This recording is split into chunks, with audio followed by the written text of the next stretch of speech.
Assassin's Creed Mirage has been out for around a week or two now, and I've just finished playing this game to 100% completion, which is a first for me since I've still yet to finish the other entries into the franchise. I was in the middle of trying to complete Unity when this game came out, which I quickly abandoned to play this as I refused to have this game spoiled to me in any capacity. This was the first time I've ever been able to play an Assassin's Creed game on launch. The whole experience felt a lot like a grand event. It felt intense. A lot is riding on Assassin's Creed Mirage, for better and for worse. It feels as though the fate of the entire franchise was hanging in the balance almost, or at least it felt that way when you look at the discussion surrounding the game. Can this franchise be redeemed in the eyes of the fans? Can it rectify its past shortcomings while charting a new path, all while honouring what has come before? Before the game released, just hours before, I spoke with a friend of mine who was contemplating purchasing Assassin's Creed Mirage, on if he should take that metaphorical leap of faith while using the perfect symbolism of Assassin's Creed Revelations.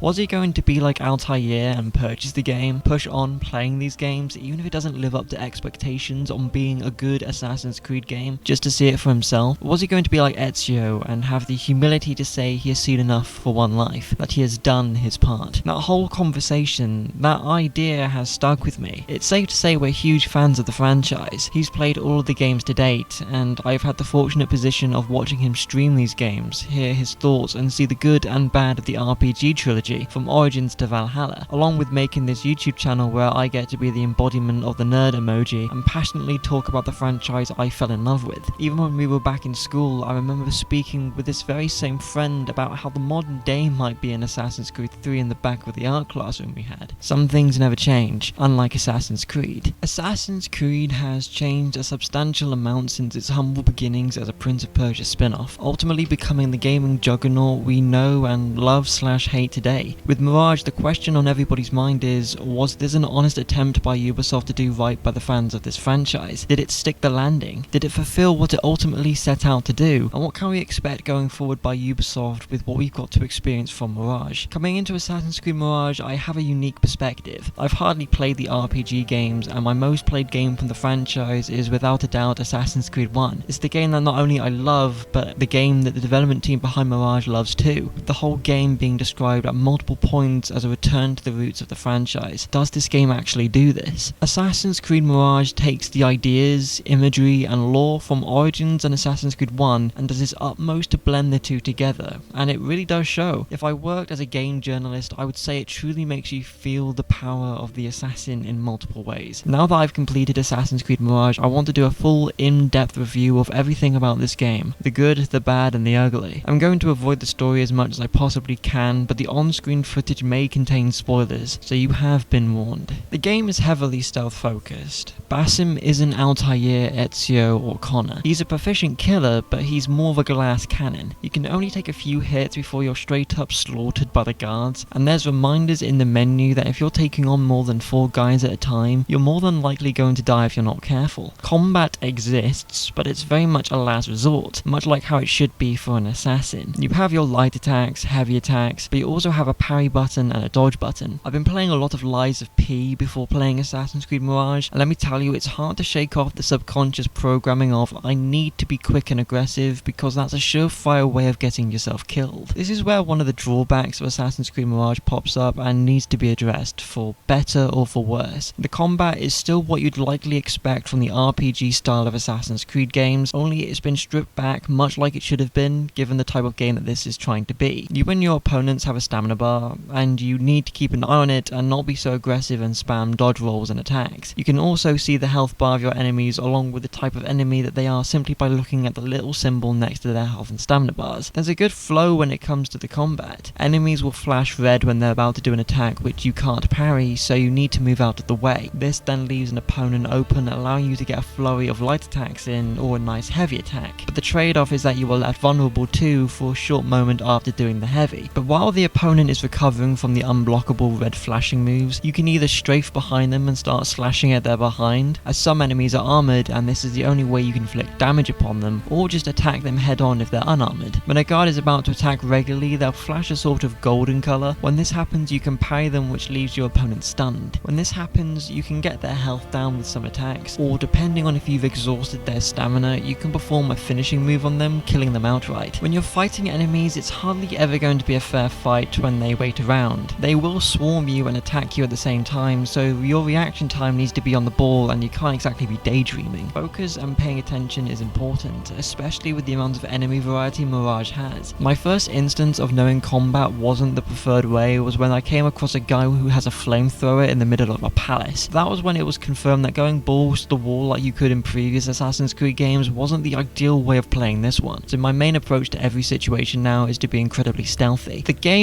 wants you to focus on stealth. The game doesn't want you to resort to combat as your go-to option, unlike the previous Assassin's Creed games we've had recently. And this seems to be where a good amount of discourse lies within the game's combat. But the combat isn't as in-depth as the previous Assassin's Creed, so this is where the flaw comes in if we were to look at the game as a return to roots. Assassin's Creed 1 and the early Assassin's Creed games didn't focus on telling you what attacks your enemy was going to do, nor did it tell you what type it was, it simply showed you. It relied more on animations and visual cues in order to get its point across. In Mirage, if an enemy is going to do an unblockable attack, it will flash red, so you need to move out of the way. If an enemy is going to do an attack which you can parry, they will flash a golden colour. On a surface level, I have no real problem with this style of combat. Assassin's Creed Mirage is a hybrid of the RPG games, so I didn't have any real expectations on what the combat was meant to be. It doesn't bother me that they flash red with unblockable, nor does it bother me that they flash gold, but it seems it does to a lot of people, so I want to address it here and do some sort of a compromise. A simple fix with this version of the combat would be to simply remove the flashing of colours and minimise the HUD when it comes to combat. Instead of having to watch for the colours, we instead learn the moveset of our opponent. Simply by judging which animation is playing, we can decide on whether it's safe to parry or if we should roll out of the way. Clean up the HUD by removing their stamina bar and we would be pretty good. We don't really need to know if they have stamina or not because a button prompt will appear anyway telling us we can instant kill them the moment that they have. So removing that aspect of the HUD would be ideal too. That, and we don't need the symbol next to a guard telling us what they do. We can clearly see what they can do. If they have a spear, they're a spearman. If they're perched up on a watchtower, there's a very good chance that they're the ones who's going to fire your eagle Enkidu. If they have a glowing horn next to them and they're a big dude, they're the ones who are going to call for reinforcements. These are all just small nitpicks at the end of the day, and quite frankly, I didn't really care about this while I was playing the game. It's only really in hindsight that I think, okay, well what if they did X, Y, and Z? These things are really small and don't detract from the game in any real way. It doesn't lower my opinion on the game because it went this direction. I knew going forward that Mirage was taking the RPG style of games and taking the older mechanics and merging them into something fresh. This is something I'm really happy with myself. Besides, if we were to go into the settings of the game, we can turn a lot of this off. We can turn off the icons for the guards, we can turn off seeing their health and stamina bars, we can turn off when they're about to do a ranged attack towards us by throwing knives or rocks. We can turn that off if we want to. So if you want to do a playthrough with this setup in mind, you can do so. You'll still have the glowing red and gold when an enemy attacks, but that's not too much of a deal breaker because since Assassin's Creed 2, enemies would always have an indicator that they were about to attack you, allowing you to counter them and finish them off if they were low enough. My thoughts on the combat as a whole, it's not my favourite, but that can be seen as a skill issue on my part. I'm not the greatest when it comes to parrying, even with the forgiving parry window you have. I either parry too early or too late. I've gotten better at it, and I can parry multiple enemies attacking me in a row and finish all three of them off, but something feels missing and yet I don't know what. Combat is a last resort and I love that. Assassins are meant to be a blade in the crowd. You don't want to be drawing your sword and dagger and slaughtering everybody every chance you get. In the previous Assassin's Creed games that I've played, it felt exciting, it felt impactful, heavy. Assassin's Creed 1 all the way up to Assassin's Creed Rogue has some impactful and heavy combat, but that was a different combat system. Very different combat systems even amongst itself. I don't know what it is, but it lacks that weight. It feels a little light. It's not bare bones either. With the skill tree you can unlock a kick which you can use once you've parried somebody, and you can unlock a perk later down that same skill tree to roll over an incoming unblockable attack in order to get behind them quicker. Maybe it's a lack of experimentation on my part. Maybe I'm not utilising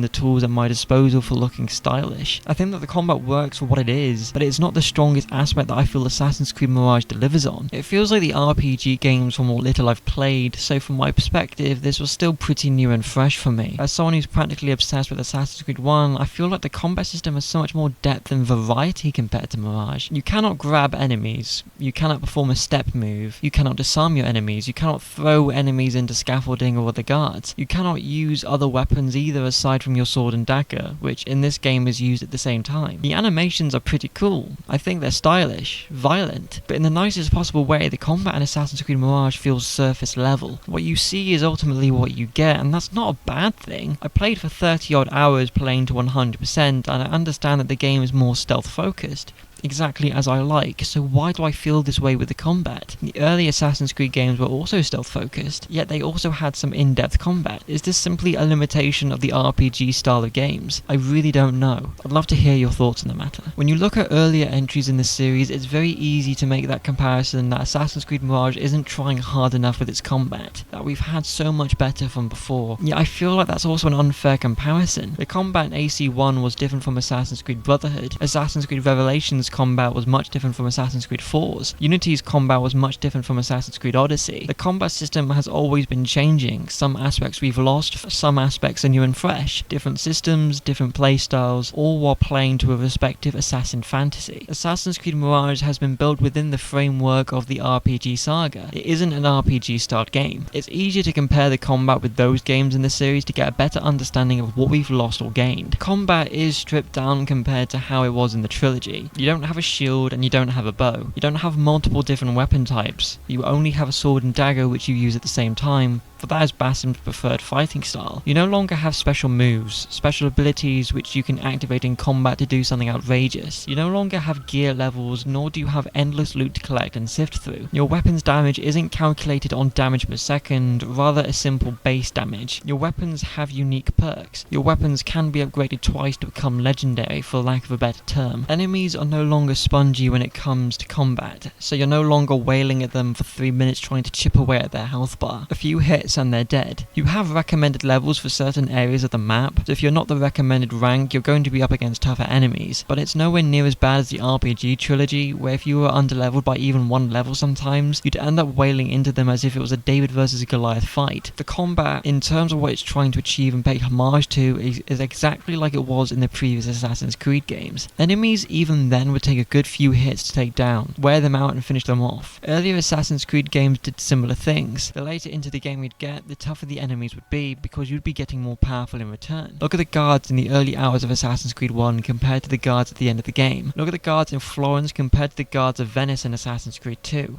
In regards to a return to roots, Mirage does a great job with this. What would you honestly prefer out of the two versions of combat we've got to experience with the RPG saga? Would you like the damage spongy enemies with DPS and a leveling system which makes it impossible to defeat something as pathetic as a vulture in Siwa? Or would you like a weapon with base damage, simpler and stripped back, yet consistent and something you can choose not to partake in? Is the combat lacking? Yes, objectively it is. We don't have the features which I personally loved and enjoyed from previous combat systems. We don't have the grab, we can't pick up weapons or disarm guards, using their weapons against them. We don't have a lot of features I'm sure others such as myself wish we had. But what we do have is something serviceable which doesn't make combat feel like a chore and works for what it is. The game's not pushing combat, it doesn't want us to rely us on combat. It's still a Souls-light combat system which previous RPG games used. It's not as stylish or as impactful as the OG combat systems, but given what we had from the RPG saga and comparing that with Mirage, this combat system is pretty okay.